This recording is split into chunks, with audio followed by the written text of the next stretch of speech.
Happy podcast, episode 44. What's up? Happy Leap Day. Leap Day. That's right. I just got a chocolate bar from Carly at the front desk for Happy Leap Day. Yeah. She loves you more than me. I didn't get one. She does love me more than you.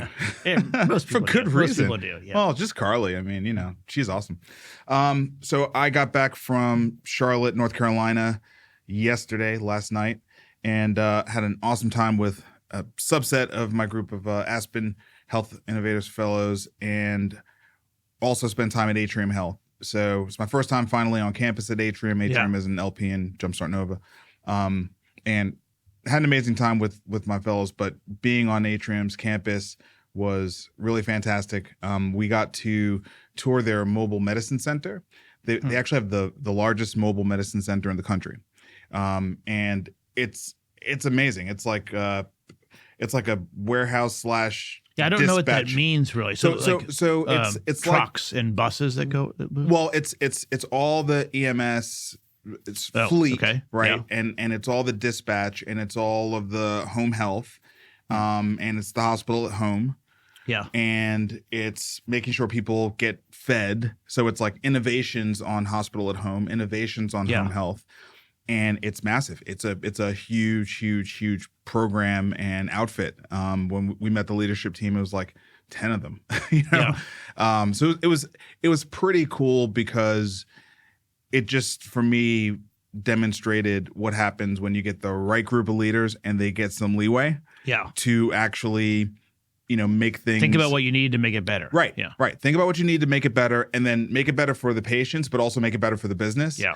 And this was a really, really solid group, and it showed me what home health really could be. I mean, I've had some not fantastic experiences in the last 30 days with home health, and it was just kind of cool to see that people are working on it, quite frankly. Like people are working on it. They're working on making it tech-enabled, making the infrastructure solid. One of the things that should be a duh moment, but was not something I really thought a lot about, was safety. Safety is a really big issue for the healthcare worker when they go into the home. Yeah. Correct. It's a really big issue. Yeah.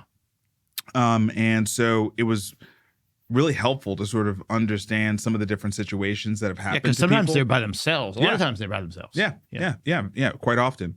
And look, they're by themselves. Often, not always, but often females. Yeah. And going into situations that could be really dangerous. So, just looking at it can be like malintent, but it also can be someone has dementia, or they're confused about who the person is, and they think they're breaking in. Yeah. We went through that kind of scenario, and just hearing the thoughtfulness, hearing about the protocols, hearing about the way that they keep their team safe. Yeah. The alerts, the protocols, the check-in, frequencies, all of it was just really cool. So I needed a little bit of a boost because I've been kind of not that happy with healthcare. Seeing a system that's like really trying and making it better. What's the geography that group covers? Is it just like Greater Charlotte or the entire Atrium footprint? It's not the entire Atrium footprint. So it's the Charlotte region. Yeah, I think is probably the right way to put it. But it's something that they definitely could stamp out. You could do other places. No question. You got to have the right leadership. This team, or even Atrium could do it. I mean, they have. Atrium can for sure do it. Also, Atrium's getting really big. Do you know they're like the third largest? Yeah, that's why I was asking how broad this is. It's massive.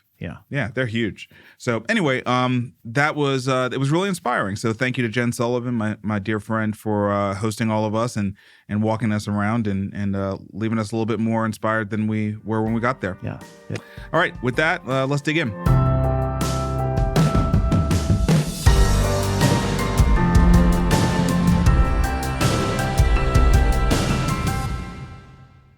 First thing we're going to talk about is PCE. As always, we like to talk about the Fed's metrics, and PCE was announced today, Thursday morning, and it went up 0.4% in January, as was expected, up 2.8% from a year ago.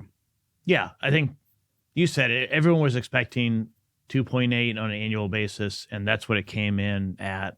I think really no significant change, but Wall Street was maybe scared about it or something, because immediately after that, even though it was as expected, the stock market went up, maybe a relief thing. I don't know. I don't really think it's much changed. So I mean, the stock market is just full steam ahead at this point, right? Yeah. I mean, it's not. They have decided everything is okay, and they're just going to keep running. And man, you know what? We put the show together, but there is one thing I want to pull up at some point, which is a Carta email that came in today about the startup economy and employment in the startup economy, and how in 2023 the hires was like half from the year before. Okay. And more people departed either through departing or the whole thing layoffs shut it down. or layoffs than were hired last year. And that's like a first for the last 5 years. Yeah. It's always been somewhere around 60% to a full 100% more hires than departures. And look, I can't get over it, man. It's like every day there's more announcements of more, layoffs, and we're hitting all-time highs. And the truth is that the technology wave, certainly AI has some hype cycle, but the technology wave, the automation wave, the streamlining wave, the focus on profitability as opposed to R&D and growth, all of these things are making the market happy, right? They are making the market happy broadly. And so I think this has been, Scott Galloway called it corporate Ozempic. Yeah, right. And I think this has been the strategy that corporate America has used to offset the concerns of the Fed funds rate, right? Is we're just going to get super duper lean, super efficient, and be more profitable than ever. And that is going to make equities very attractive and keep capital flowing into equities. So anyway. And as a VC, that makes me happy. But that's good. It's good for my business. It's good for your business. It's good for anyone who has a balance sheet with a bunch of equity investments that go up when the stock market goes up. And I think that we talked about it last week. If you don't have significant assets in the stock market, which is half the population, the Fed might need to think about another way to measure how the economy's doing. I don't think the stock market equals the economy, and it seems like it's less and less every month does it equal it because of what you're saying. Like companies are able to do more with less people. It's getting very it's getting very disassociated, I think. So the Fed has two mandates: full employment and stable prices, or something similar. I may not have worded that exactly right.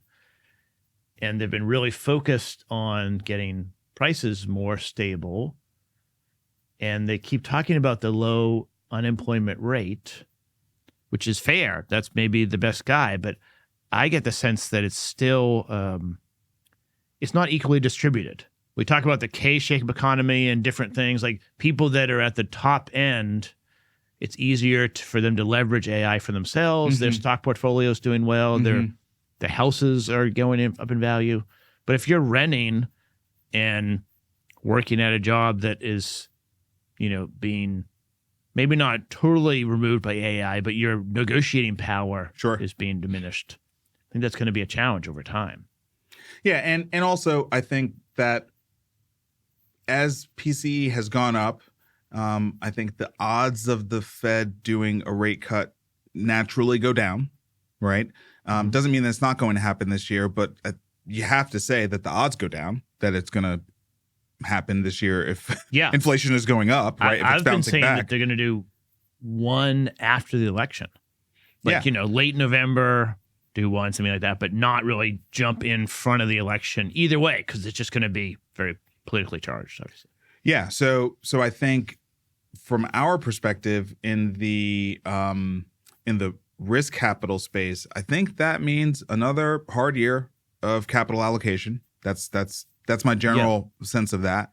I think the tech companies are going to continue to run away with it. They've just got way too much momentum at this point.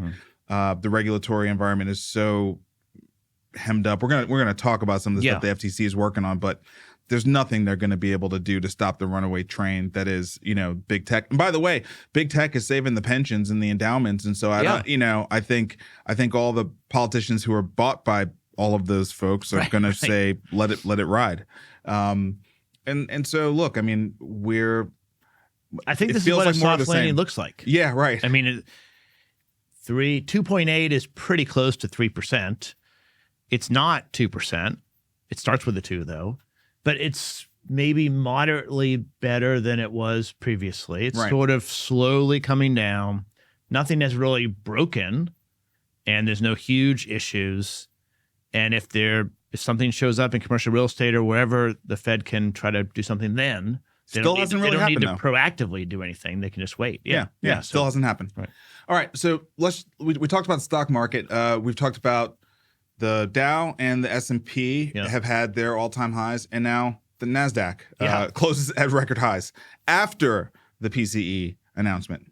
Record highs. Yeah. I mean, I think there was some concern maybe that the inflation would be much higher or something. I don't really understand, because the definition of expectation is the consensus of Wall Street was for 2.8.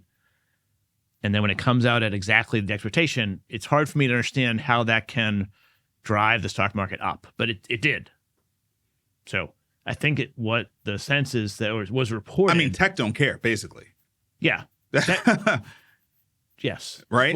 I mean, how it was reported is that there's now a sense that a Fed rates cut is more likely because inflation is in line and declining.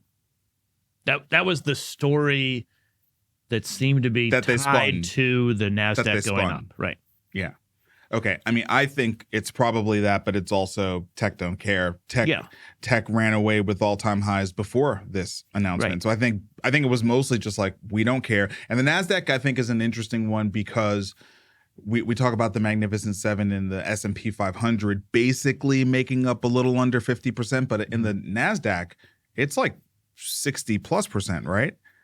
The Magnificent Seven plus Berkshire. I mean, it's almost all of it. It's almost all of it, right? And you can see from the chart, they track pretty closely with each other. Yeah, the Nasdaq and S&P 500. Yeah. So anyway, all-time highs. Everything is fine. And then Bitcoin did not hit all-time highs in the U.S. dollar index, but around the world, in China and in India and I think 28 other countries, Bitcoin all-time highs in different currencies around the world. 61,000 in the U.S. I believe it's going to get to an all-time high soon. I mean, it hasn't happened yet. When is that? Maybe April? Yeah. So for people that are listening that don't follow it so closely, the amount of Bitcoins that get released to miners is going to be cut in half. And that then, of course, a lot of miners sell their coins to fund operations. And so that traditionally has removed sources of available coins to be bought on the market and made it much tighter. But so that's coming up in April sometime. Mm-hmm. But the ETF, spot Bitcoin ETF, I think, has really driven a lot of new people to be able to buy that couldn't previously. I mean, even for me, I manage some money that I can't get out of a traditional bank. And they didn't have a Bitcoin product before this. And I don't have a big percentage, but I wanted to put 2% in Bitcoin. And they're just like, no. And now I called them like maybe 2 weeks ago and asked if they'd buy the Fidelity one, but they're all the same kind of. And they had to figure out how to do it. But they did. But they did. Yeah, it took them an hour. It's not hard. Well, Fidelity is now recommending Fidelity has it in their allocation. In their allocation. And it's 1% to 3%. Yeah. They're recommending now. I mean, that's mind-blowing. Right? We're now at the place where 1% to 3% you're being recommended to buy into Bitcoin. I think it's a great inflation hedge. Honestly. I mean, it's not even a question of whether or not it's a great inflation hedge. It's the definition of inflation hedge. Yeah, it's just that the traditional finance world, or as everyone in crypto would call it, TradFi, is now coming around to it. I mean, the institutional money is pouring in, and it's driving up the price. Did you see the size of the MicroStrategy buy that Michael Saylor just put forth? No, but he is brilliant. He's brilliant. I mean, I got to give him credit. I mean, he was early and very committed, all in, and right. Yeah. And he might be in the SP 500 At this point, Like, he has the market cap to be in the SP 500. Whoever controls that, maybe it's S&P. I guess that's how it gets its name. Standard & Poor's can decide if they want to let him in or not. mm-hmm. But that's amazing, really, from where MicroStrategy was previously. Well, just as a high level theme before we move into the next story, I mean, it does feel like we are moving into hyper capitalism, right? Like it's moving so fast. It's tech enabled. It's on rails. We now have crypto being legitimized. Stock markets are at all-time highs. All the market value is aggregating to a very few companies. They all happen to be technology companies. Those technology companies all happen to be AI enabled or AI pushing companies.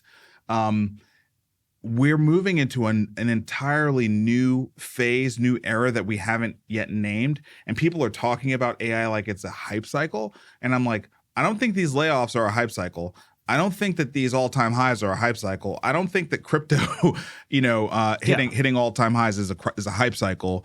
It really just feels like we are moving into a hyper capitalist, because I feel like before we were in this more corporatism era, that's what it felt like before, but the speed of it and the tech enablement of it at this point, it's just this hyper tech enabled capitalism that's going to necessarily leave so many people behind. And also, I think as a segue into the next story, also has a lot of real vulnerabilities to it. Yeah. Has a lot of real vulnerabilities to it. Well, I mean, I think that I don't totally have this figured out yet, but there's two things I wanted to comment on. First of all, that the division of profits between the capital providers and the labor providers, has been, there's 100% of profits and they split that up. Mm-hmm. You have to pay human labor to do things. Mm-hmm. And then you need to attract capital partners to invest in capital assets. That's been true forever, maybe since the Industrial Revolution. And it's been trending more and more towards the capital side since the internet. Mm-hmm. And I don't see it slowing down. I think it's going to, if anything, accelerate. And that brings real challenges to like how our society functions and taxation policy and what is right. How do we manage this? Then the other piece is, I think that the corporate power, the tech corporate power, maybe it was already coming, but the Bitcoin thing and just how powerful NVIDIA is out of nowhere. I think states are declining in power, and tech corporations are going to be the dominant player. Well, it's because governance has been hijacked for ideology. See Exhibit Alabama from last week. I mean, it's straight up hijacked for ideology. Whether you agree with it or you don't, the Chief Justice of the Supreme Court is a Christian ideologue, like self-proclaimed. He's on record saying that there's a great holy war going on, and that he's being prepared to do something that's going to be very unpopular. Right? This is the kind of stuff we have going on in governance. That can't fly in a globally competitive world, right? So of course states are declining in power. They're declining because we've allowed politics to devolve to lowest common denominator in exchange for voting bloc power, right? To be able to control higher order things. So what do I mean by that? What do I mean by that? I mean, there are many, many Republicans who are not like hardcore right-wing Christian ideologues, like many. They're mostly just free market capitalists, right? Like they want their low taxes. Yeah. But to aggregate enough power to be able to maintain that, they've had to, pander and add in as core elements of their party's agenda these ideological things, right? Yeah. That are popular to a whole lot of people that actually don't even care about the low taxes stuff, right? But it aggregates enough power for them to keep those types of things in play. Well, I mean, I agree that is bad. But I don't think that has resulted in corporate power rising versus government power. Republicans are not good for humanity, and I think Democrats also are a challenge for humanity. What I see is that corporations have gained power because a lot of the money can be moved electronically, right? So you can move, and the tech companies are leaders in this. They orient their business and move money around with transfer pricings to avoid taxes. Of course, that's their job to do that. And then they move the products digitally. And so the government control over commerce and the ability to tax is diminished. They don't have the same ability to tax like they did before everything was electronic. Yeah, but that's a byproduct of government not properly adopting technology. And the government created much of the technology that the corporates have built all their power on. I mean, see Exhibit Internet. Yeah. So again, to me, it's a leadership issue. I understand sort of the operational reality that you just presented. I get that, but why isn't the government just as efficient, right? Why isn't and not for reasons that government can't be as efficient as a free market. It's way out of balance now, right? Yeah. You know what I mean? The difference in efficiency between corporate America and the government is you can't even compare the two at this point, right? It's just it's so bad. I mean, we have two parties. I don't like either party. Yeah, we have two candidates. I don't like either one. I'm not we probably lining up need for new one party parties. or We need to another. blow up the whole thing, but that seems pretty hard to do. And every day, NVIDIA, Microsoft, Google, Facebook, everyone they're running. They're just running. Yeah, and they're not either party. Right. They're, Yes. Now, the thing that I want to get to is they rely on the U.S. government for military defense. Yes. A lot more than that. Utilities, roads. I mean, keep going. Yeah. A lot of stuff. So many things. Water. Right. And I think I, for one, and I know people in China, we all take it for granted. Yeah, that's right. Because we don't see the idea what it of would the be self-made like. man. Yeah, right. I'm self-made, but I'm within this warm, incubating space of Nashville, Tennessee. Right. And then I think the cyber sort of attacks are sort of other people around the country, around the world, trying to get their share, and they don't view it as they are terrible criminals. They view they're like Robin Hood and stealing from rich folks that have plenty of money anyway. And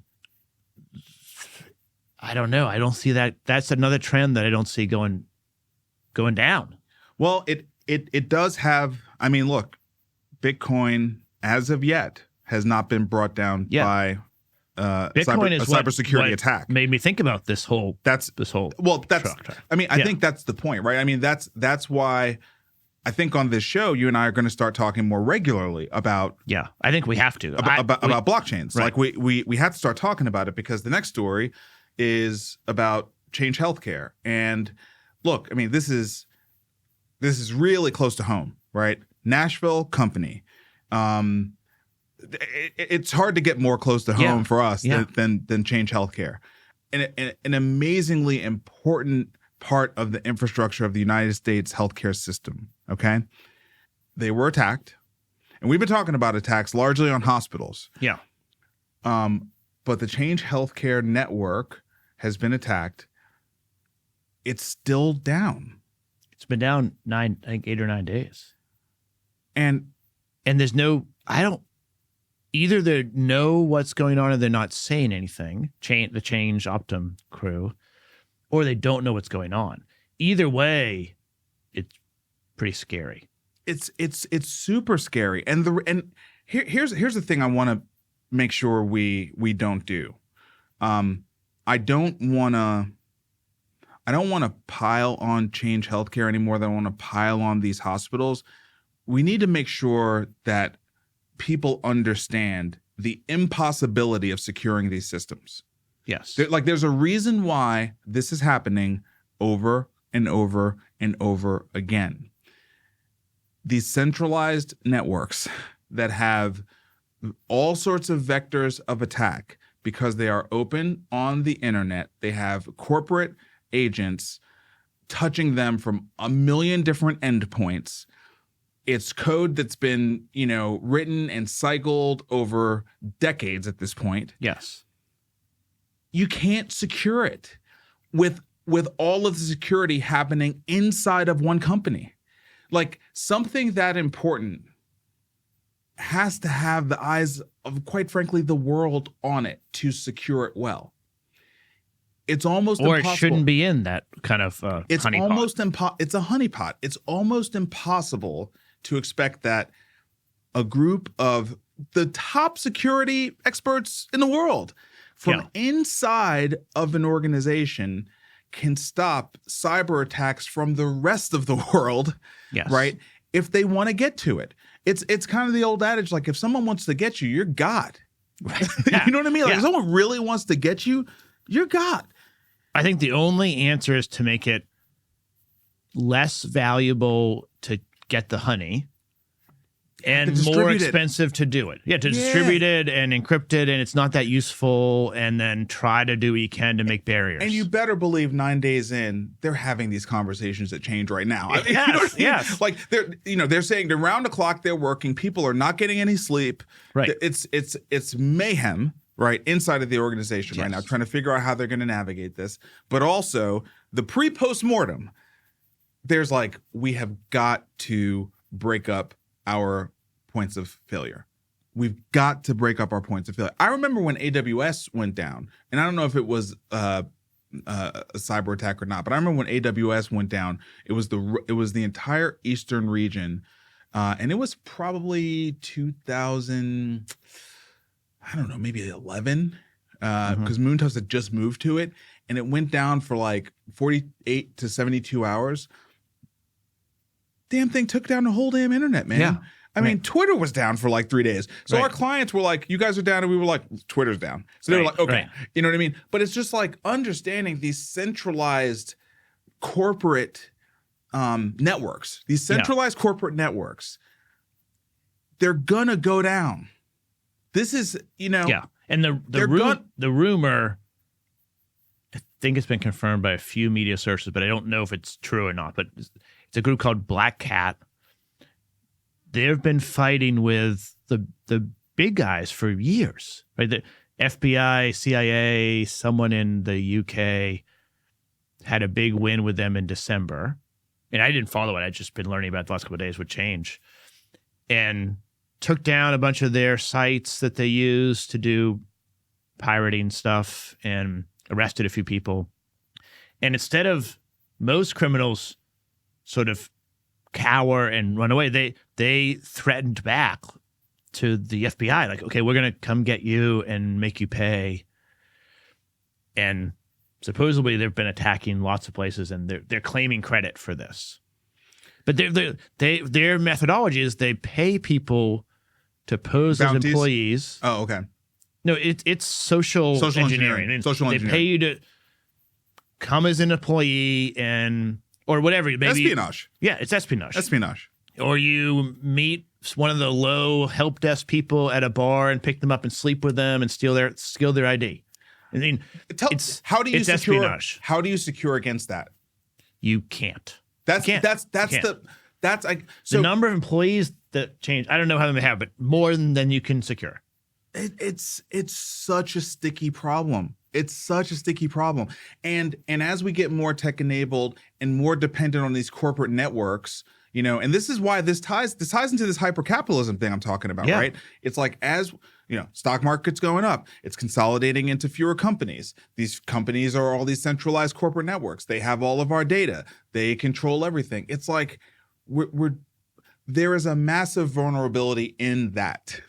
Yeah. Right? There's a massive vulnerability in that. And people who don't understand technology and networks and network security don't understand why the more that we move in this direction, the more that we put ourselves in positions like this.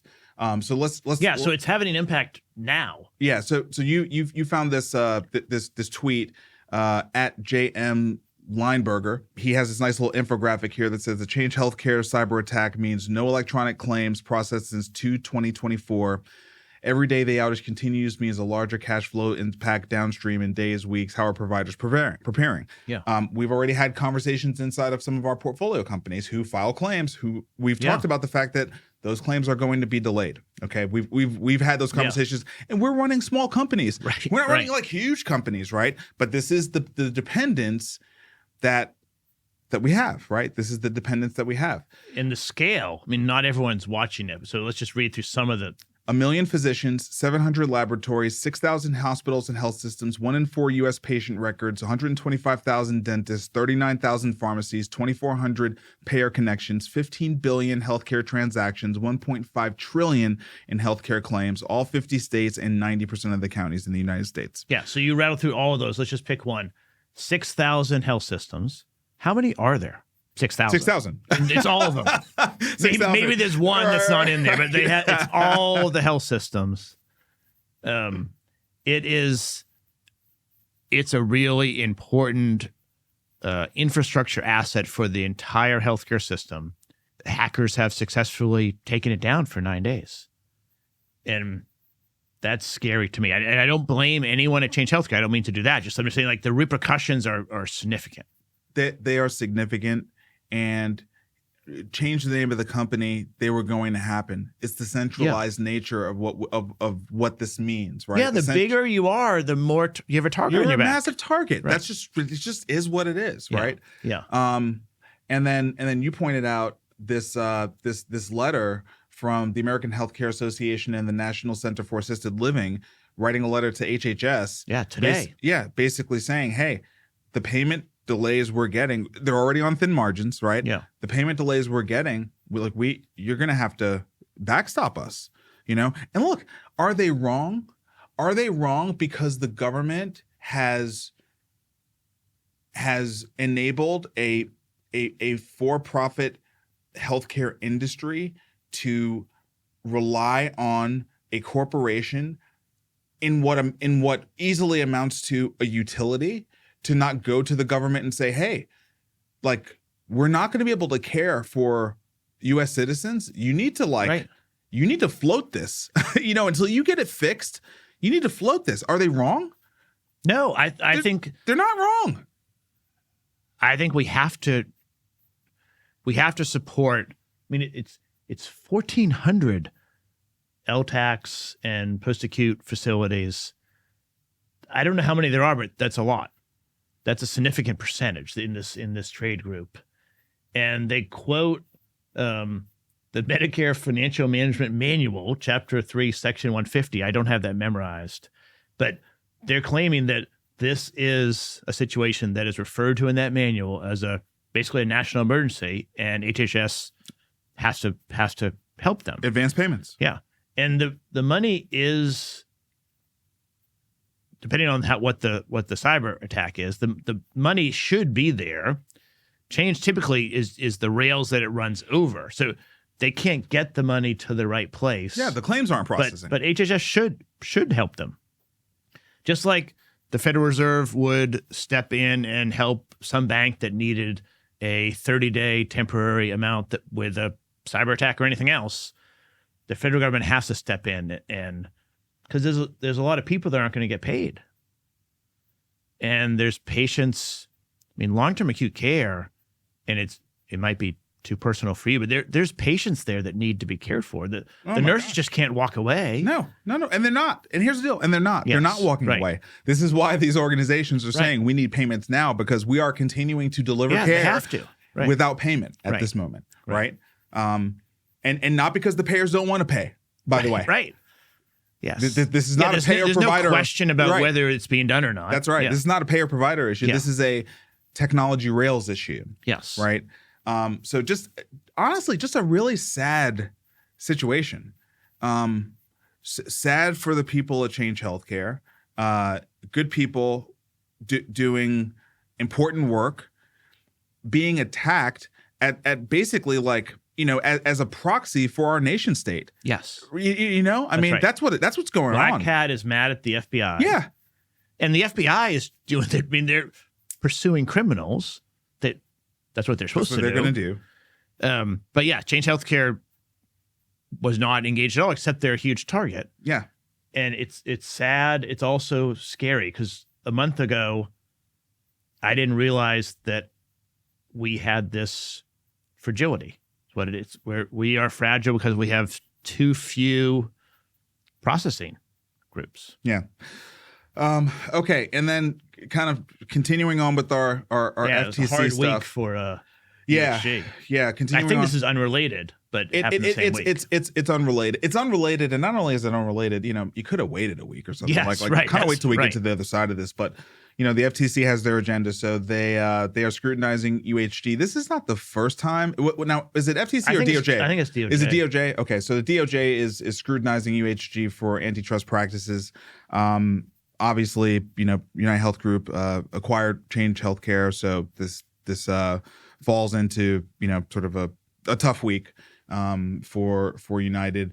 Yeah, I don't think it's related to the change No, power no. in the market or anything. No, I think it has much more to do with the fact that they're the largest. It's Optum. They're the largest employer of providers, Yeah. and they also do a lot of business between Optum and UHC. So Yeah. but here's the thing: like, to me, I'm just like, okay, what are you going to do now? The whole payer world is moving to this model. Like, to me, I think this is a bit of a red herring. Like, I don't see this actually getting to the other side, because you're going to break them up. Then you're going to break up Elevance. You're going to break up Cigna, Evernorth. You're going to break up Kaiser. Like, what are you going to do? This is it's the dominant model. If you could have acted on this a long time ago.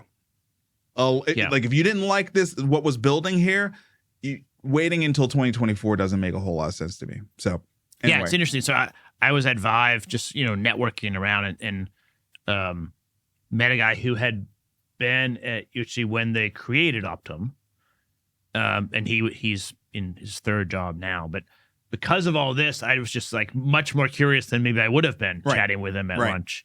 And he had a really interesting take. He said that Hemsley and the leadership really came out of Arthur Andersen.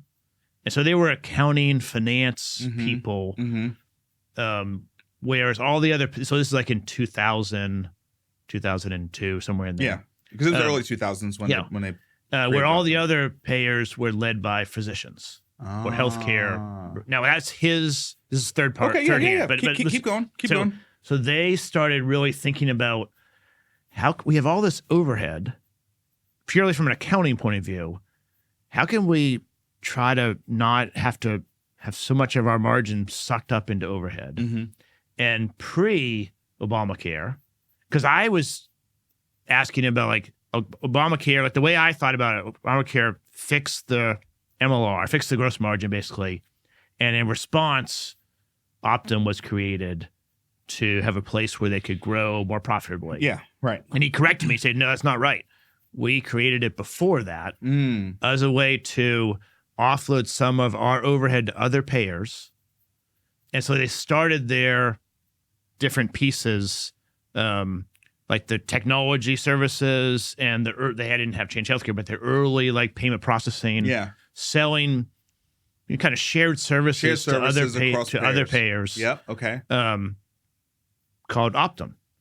And so they really it was a financial engineering play that predated any of that. But then once Obamacare came out, then it already was in place. And it just made sense. They had the entity. They had the entity, right. And then they expanded into delivery of care then. But they already had it in place. They had trust with all the other payers. Right. Because I've been surprised about why would Aetna be working with them so closely? Yeah. And I think it all dates back to like they did it before anyone really was trying to do it. So I think they still are going to be criticized and, called to the carpet by DOJ. Yeah, they're number one. Yeah. Right. That comes with being number one. Yeah. If you get to that scale, I don't know how you run your business without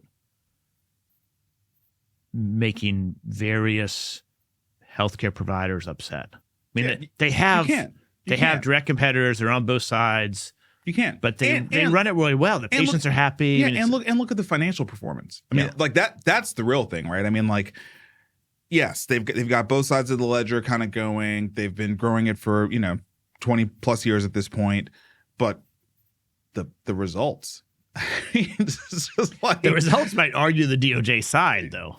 No, that's my point. Yeah, that's why they're in the target. That's my point. Yeah. Like they're a target because the stock is unbelievable, right? As far as healthcare stocks go, it's an unbelievable stock. Okay, and then one more regulatory story. The FTC is challenging Kroger's merger with Albertsons. It's positioned as a merger. I thought it was more of an acquisition. Kroger bought Albertsons. Yeah. I thought it was more of an acquisition than a merger. But I mean, look, you presented the story and said, "Hey, should we actually tell?" And I was like, "Listen, these are massive pharmacies. These are healthcare companies, right? Between food is medicine, their urgent care business, and their pharmacy business, they're effectively healthcare companies, So yeah, I think it's a really important thing for us to cover. What do you think about challenging the merger of major groceries? Like, feels to me like these businesses are generally, struggling. I'm not saying Kroger and Albertsons are struggling, but just generally speaking, the space is kind of struggling. Kroger and Albertsons probably is going to make it even harder for regional and smaller grocers to compete with them. You're going to have to be sort of at the scale of Publix. We learned probably more than we ever wanted to know about the grocery business through our friend Patrick Spear when he was running GMDC. And Kroger and Albertsons would like barely show up to these meetings, but you kind of really got a sense that it was a tale of two cities where the massive, multi-regional / national grocers just had all the leverage, all the capital, all the pricing power, all the white label ability, all the tech ability, and the smaller grocers were just flailing, couldn't really get their act together from an innovation perspective. So, I mean, I think there's probably something here to say, okay, you guys were already beating everybody up at, when you were separate, and now you're together, and it's just, there's going to be no ability for any other grocers, maybe with the exception of Publix, to reasonably compete. Yeah, maybe. I mean, I think that is a legitimate worry. I mean, that's what happened when it would change healthcare and payments. Right? So we don't want to have only one grocery store in the United States, for instance. But I think there are niches where, like Sprouts, for instance, I think is a pretty good platform. Roach Brothers, they're small, they're regional. Yeah. Or maybe they're super regional, where like Sprouts is on the West Coast and they have one store here in Nashville. I think that Aldi, is pretty big from Europe and coming in. Yeah, they're doing well. They're very different. Well. I mean, it's not the same as Kroger. They're cheap. You get like one peanut butter. And if you want a certain brand peanut butter, you got to go somewhere else. Yeah. But it's much less expensive. But isn't there? So I agree. So I think there's some good. I agree with you on Sprout. I agree with you on Aldi. Those are actually two very good call-outs. I agree with you. And obviously we could have thrown Whole Foods in there, but that's Amazon, right? So that's really a massive company, a massive platform. But really, don't you view those as like really big companies at the end of the day, right? Like they're really big competitors. I'm thinking more about... But what I'm saying is that there's going to be reasonable competition because of those big competitors. Now, maybe we're trying to protect the local grocery that's been in someone's family for 50 years in a suburb of Nashville. I think that's more what we're talking about. I think we're more talking about anything from single grocers to, maybe you've got a chain of 20, okay? But there's a fair number of those. There's a fair number of those still out there. If they don't have loyal customers and make money, I don't care about them. I mean, they have to have something that the customers really want. Well, we don't just protect for-profit businesses in the United States because we feel bad for them. I mean, that's creative destruction. That's the whole point. I understand, and I think the FTC is saying if we don't have the ability for those grocers to compete, that once they're wiped out, Kroger's going to run the prices up. That's right. If Sprouts and Roach Brothers and Aldi and Whole Foods weren't there. Oh, okay. So Sprouts and Whole Foods are niche, more expensive options than Kroger. Yeah. Target, Walmart, Aldi. Aldi is the only one of those they do. Walmart. Walmart. They sell the most groceries to anyone. Yeah. Fair point. I mean, if you're looking for fair point, I think there are less expensive options. Walmart is a very fair point. I concede that point. So what I don't like about how DOJ or FTC is positioning this is it's not going to be fair to the workers and unions. Yeah. I don't care about that. I don't think the FTC should weigh in and stop a merger because it's going to hurt a union power. That's not what I want my government to be doing. If it was the case that there were not going to be good options in some part of the market, on the low end, on the high end, wherever, some region, maybe there could be a region where there's concern. And in the past, they have, and this could happen, they file a suit and they stop it, and then they make them sell off another piece or do something different. So that might be a way to make it work. Here's a question. Do you think they've sort of run the numbers and the scale of the workforce that is going to be lost is, from an administration perspective, there's a job loss sort of prediction here that's pretty scary, and they just don't like the optics? Maybe, but that's not the FTC's job. No, but it's part of the administration. I'm just trying to I'm just trying to come up with rationale for why they would want to stop it, right? I mean, if they are projecting, meaningful job loss as a result of this, that could be a reason to stick the FTC on them.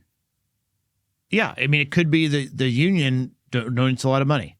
It could be that they're worried about significant job loss. It could be a lot of things, but I don't think it is that they're worried that there won't be a competitive market for food. Now, maybe there might be situations where I'm not correct in a particular region or something. I don't know. But I feel bad if a family has run a grocery for a long time. And Piggly Wiggly, that I love the name, but I don't shop there, is, I think, going out of business right by Vanderbilt. Oh yeah. Well, this is what I'm talking about. I mean, we've seen. But to be honest, I haven't shopped there in 20 years. No, I get that. But we have. But there are neighbors there, that live there that do shop there. That's their local grocery store, right? I mean, all the people who live around Centennial Park. Anyway, look. Yeah. The point just being, I think I concede Walmart is a fantastic thing to hold up as a key competitor. I don't want it to be concede. It's just more different takes. I don't want it to be win and loss. I mean, that's not. Well, no. I think you made a good point. Look, we know and like the Kroger folks, so I mean, yeah. Mark's a good friend. Yeah. But yeah. I mean, all right, let's take a break. We'll let Doug share a little bit about Jumpstart Foundry. When we get back, you were at ViVE this week, so we're going to get the Vic Gatto. It was great and tiring. Yeah, the Vic Gatto ViVE rundown after this break. Thanks, guys, for the opportunity to talk about our pre-seed fund, Jumpstart Foundry. My name is Doug Edwards, CEO of Jumpstart Health Investors, the parent company of Jumpstart Foundry. We're so excited to be able to talk about early stage venture investing, certainly the need for us to change the crazy world of healthcare in the United States. We are spending 20% of our GDP, north of $4 trillion a year, on healthcare with suboptimal outcomes. Jumpstart Foundry exists to help us find and identify and invest in innovative companies that are going to make a difference in healthcare in our country. Every year, Jumpstart Foundry invests a fund, raises a fund, and deploys that across 30, 40, 50 assets every year, allowing ease of access for our limited partners to invest to help us make something better in healthcare. Some of the benefits of Jumpstart Foundry is there's no management fees. We deploy all the capital that's raised every year in the fund.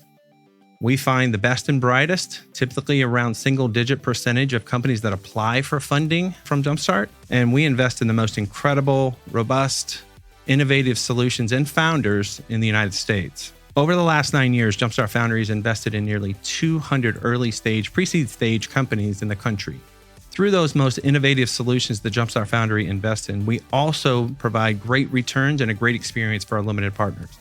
We partner with AngelList to administer the fund, making that ease of access not only with low minimums, but the ease of investing in venture much better. We all know that healthcare is broken. Everyone deserves better. Come alongside us with Jumpstart Foundry, invest in making the future of healthcare better, and make something better in healthcare. Thank you, guys. Now back to the show. All right. Tell me about ViVE, man. I was not there.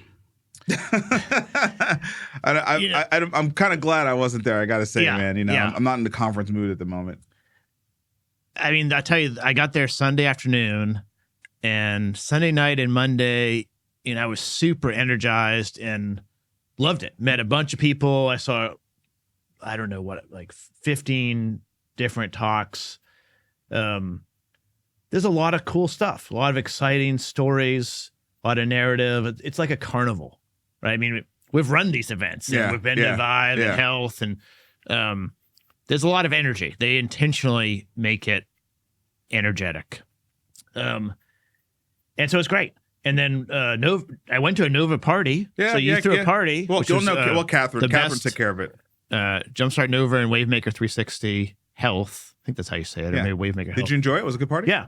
It was the best party by far. Oh, nice. I need to give Catherine some props. Lots of really talented entrepreneurs.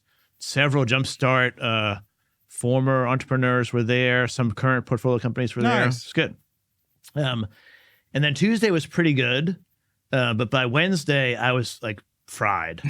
And so the poor people that have to speak Wednesday, I feel bad for. But I came away with like a different, so it was in Nashville last year. Yeah. And last year, I just felt like it was kind of sad, honestly. Like all the startups were there and pitching, and I was down on the financial markets, and last year was rough. The pilots were all not showing any results, and it just was. It was also post SVB. It was post SVB. We had the school shooting on Monday. Yeah, that was terrible. It was a hard event last year. Yes. And this year, even though it was tiring by the end, I felt very, very different. The technology capabilities, let's leave generative AI to the side, are real. The tech can really make a difference in healthcare. And there were 3 or 4 talks where people gave results, evidence, and they're talking about hard dollar ROI in this department and distinguishing hard dollar in this department versus hard dollar across the organization versus soft dollar, which I don't think is ROI, where like presenteeism is and stupid stuff like that. Mm-hmm. In past years, that level of detail and kind of strength has not been there. I mean, they talk about a vague, better outcomes, but not like you spent $1 million and we delivered you 1.5 in 18 months. And so that was great to see. And it's not being utilized by many health systems, right? So there's this like dichotomy that a few systems are doing product design and kind of new workforce design using first principles, like from the ground up, talking to, so this woman, Terry Coates, hopefully I got the name right, from the Guthrie Center. She was talking about her experience, and they wanted to have fewer falls. Mm-hmm. They have, when there's a fall risk, someone sits in the room and just watches the patient rest. And that's costs a lot of money. And so she is head of digital transformation or something. But instead of just like throwing some fancy AI at it, she went and interviewed all the people sitting there, the nurses, the patients, did the full looking into it. Mm-hmm. And she then set up fixed cameras, just like the camera I used for my Zoom meetings, and a little bit fancier microphone so you could talk and hear both ways.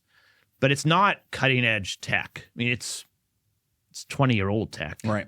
And then she set up an off-site place where kind of a central location. Someone can see all the rooms. And she brought her cost of fall prevention down by 15x, because one person can be watching 15 room cameras. And, most of the day you don't do anything. When the person tries to get up, you stop them and call someone in to help. And then from that, then she started talking to the nurses about what else they're frustrated with, but not like trying to force something. It's much more of like a servant leader. Like, what can I do to make your job easier? And the next thing that she came up with was they have trouble getting the second sign off for medication approvals. Like, the nurse thinks it needs to be changed, but she can't do that without someone else agreeing. And in some of their floors, it might take 20, 30 minutes to go find someone else, and then you got to go back. And so they now do that virtually with the nurse in the central location. And it went from like 25 minutes or something to like 3 minutes. And so now she's building like some confidence, some financial results. And she was on stage because she won the CHIME, which is an acronym that stands for something in IT, healthcare IT membership, something. Yeah, it's the HIMSS competitor. Yeah. She won the CHIME 2023 Innovation of the Year or something. Oh, cool. And what I liked about it is it's not tech forward. No. But the tech forward things where you just like keep a workflow that doesn't really work well for the patients, the nurses, the doctors, or anyone, and then you try to add technology in. Now you just have a much more efficient, shitty workflow. That's right. As opposed to what Guthrie did, which is like just to start at first principles. What do we want to happen? And then what's the tech that can enable that? Right. And so it felt hopeful. There are not a lot of stories. I mean, 3 or 4 out of several hundred. But I think I was optimistic about it. And it's really a behavior change or leadership approach that any health system can do. You don't need a lot of money.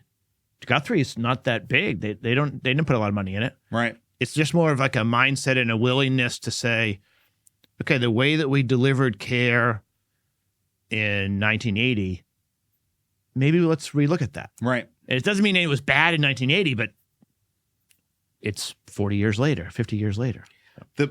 So I love that story. It reminds me of the conversation we had with TK at Virtua. Yeah. Tarun Kapoor, who actually did you see his? I didn't know you by TK. Yeah. Did you see his video on LinkedIn? No. So this dude's gonna be a star. He's got like a really funny video he did on LinkedIn. But anyway, the point I'm just trying to make is to solve healthcare, you got to start with the culture and the workflow and the protocol, and then introduce the tech. Like it's not the other way around. Right. It's not tech gonna fix culture, protocol, and workfall. Right. And if you do it that how way, it's gonna work. The tech is ready. Yeah. Oh, Like, there's tech everywhere. The tech is not going to be the bottleneck. No, of course not. But trying to not talk to the people doing the job and just giving them a tech tool and expecting that to work does not have a good chance of success. No. And then I also was excited. I met a bunch of entrepreneurs, because if you have a VC badge, you meet a lot of entrepreneurs. Yeah. and they are using AI well. And they're not hiring a lot of people, and they can do their MVP and prototype, and I think it's going to really be much faster iterations, much faster kind of go to market, learn faster. So I think the entrepreneurs are lower really burn. Yes, right. So I came away pretty excited about that. It's going to be a lot of behavior change management and leadership to get their head around it. But ViVE does a great thing by showing off, some success stories, lots of buzzy stuff too. But yeah. So yeah, and ViVE is super tech focused. I mean, Yeah. did you see kind of tech enabled services being featured in any meaningful way? New Yeah. entrants. Yeah, I think that there's are rivaling the way that care has been delivered in the past. Was that something thematically that you felt was? yeah, I think strong? that care moving outside the acute care hospital into telehealth or into the home has been a trend for a long time. I think almost every health system has multiple programs and working on that. And I think but it seems like it's not slowing down. Like the adoption curve is increasing. Yeah. And then I think the non-FDA regulated wearables and the FDA regulated diagnostic tools are also tech enabling almost this consumer health thing. They had a program called DIY, do it yourself preventative medicine. And it was all about that, and 3 or 4 companies up there. One of the things I don't like about ViVE, but it's just the way you do these conferences, and part of the reason I don't want to do them anymore is every talk has like 4 panelists and a moderator and someone introducing. Yeah. And it's 25 minutes. And so like you get a little touch on lots of stuff, but not deep on anything. Yeah. Well, you got to get everyone on stage. Yeah. And everyone's got to be a speaker. They all buy tickets and they all whatever. Yeah. Blah, blah, blah. All right, cool. Anything else? No. I think that's all right. Good rundown. Thanks for going. Saving me the trip. Okay. So Chamath Palihapitiya, we talk about him every once in a while here. CEO of Social Capital, one of the 4 besties on the All In podcast. Yesterday posted on LinkedIn, his firm Social Capital, they do these like kind of breakdowns on different industries, and he posted a 29-page deck on the business model of healthcare. And so I was really excited to like open it up and see what are they talking about. Mm-hmm. And I have to admit, I was kind of upset because, damn it, they have very simply explained how healthcare works in these beautiful slides, kind of one graph every other slide. Some of the slides have one sentence just sort of making a point clear. They were able to frame it in a global sense and then put a microscope down onto the United States, demonstrate the magnitude, get down into the different sectors, talk about the ridiculous triangular business model with payers, patients, and providers. It's just, to me, it was one of those like key moments where you see we actually have to get outsiders in this space, right? And he also starts the post talking about his father dying from cardiac arrest, and talks about, all the decades of different, pharmaceutical treatments he was on, ending with 10 years on dialysis. And it just kind of reminds you, who gets to say who's an insider? Right? Yeah. I mean, when we all have to like live with this thing and deal with this thing, who gets to say who's an insider? I mean, it's turned my life upside down for a year now. Yeah. And that would be true whether I was doing healthcare VC or not doing healthcare VC, right? I mean, it would have the same impact. So anyway, I don't know. I just hat tip to Chamath and the team at Social Capital. We'll put a link in the show notes, but definitely encourage people to look at this deck because for an outsider, I think he does a marvelous job of pretty simply explaining how healthcare works. Yeah, I agree. I think we need outsiders. I mean, my takeaway from ViVE is we have to go to first principles and figure out what do the patients need, and let's try to figure out how to orient our health system to get them that. And then everything else is either noise or needs to be sort of brought to bear for that impact. Mm-hmm. And what I really liked about Chamath, sort of what you're saying, is he didn't lead with his successes at Facebook and in 100 other places. We talked about it last week doing a new chip thing. It wasn't like grandiose bragging, I'm going to ride in and fix this. He did kind of the opposite of that. Like, he made it much more like why it matters to him and why this is important to him and might be important to the reader, to me. And I think that's really powerful. And we could learn a lot from Chamath and honestly from everyone in Silicon Valley and New York and in Asia and Europe, as long as they come at it with that sort of approach. It's when my kind of hackles get up is when they come in and say, like, get out of the way, we'll fix this. We know how to innovate better than any of you. Right. We have done this with Uber, just to pick one randomly. And that attitude, I think, doesn't work with the patients or the caregivers that are going to have to be there delivering care after you leave. But he went the opposite way. And I think it's really encouraging. And hopefully other successful tech entrepreneurs and investors will sort of join in. We want everyone. It's a deck I wish we had made. Yes. I'll just say it like that. It's a deck I wish we had made. And the next best thing we can do is share the link, with everybody. And it's a really nice way to share effective ways that we in the healthcare industry can communicate. Because that's the thing about ViVE, right? It's like it's a room full of insiders. Yes. Talking to each other. That's right. Talking in acronyms and shorthand and, Yeah, but I'm not doing another conference anymore. We tried. That's why we started the conference at first. Well, yeah. I mean, the podcast, I think, is better than the conference. Yes, much easier. So. All right. And now to wrap up with some tech stuff. Yeah. Abridge, which is one of these automated documentation Gen AI model companies, announced $150 million Series B this week, led by Lightspeed. They're raising a lot of money very quickly. Yeah. And they, I'm kind of excited about this. I mean, they have a partnership with Epic, and they are starting with documentation, but that's not what Lightspeed invested in. What Lightspeed invested in is taking any patient's entire medical record and continuously looking for ways to new research is coming out, or advising you and your doctor, sort of empowering the patient. And so it's sort of they have a partnership with Epic, so they understand the need there, but they're also bringing AI to help patients have more optionality. Yep. And I don't know if it'll work or not, but I think it's a really interesting thing to follow. Well, I think that when you look at what we're all living through right now with Change Healthcare, you look at the legitimacy of crypto, you look at the rise of AI.